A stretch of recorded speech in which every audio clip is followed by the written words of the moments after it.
Okay, I'm going to show you. If you want to import your contacts, you can just do that here. I'm going to add the subscriber, import contacts. I'm going to go to sign up forms. I'm going to view your audience. Okay, let's see our audience.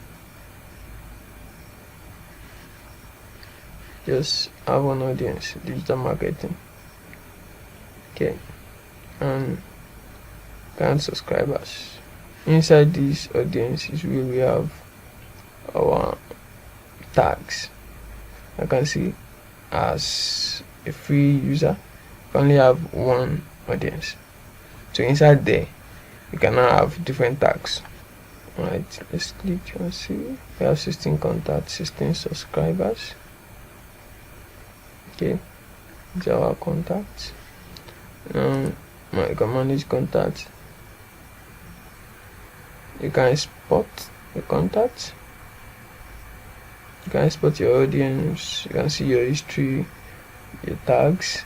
You can create new tags, segments, groups. Then those unsubscribed address. All these address are actually unsubscribed. None of them subscribe. Then you can add contacts, add subscriber, import contacts. Then we talked about sign up forms and email beamer. Okay, what's email beamer? Let me just tell you what that is. Okay, it's an address where you can send your email. When you compose an email, you can just send it to this address and it will be in your MailChimp account. What do I mean? Let's say you compose an email on your mobile phone using Gmail, Outlook, then you can just send it to this account.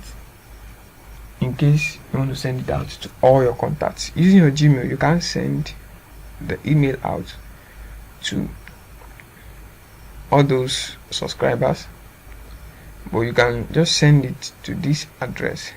Then it will be inside your MailChimp account. Then you can just come into your MailChimp account and send it out to all your subscribers, your tags, and your audience.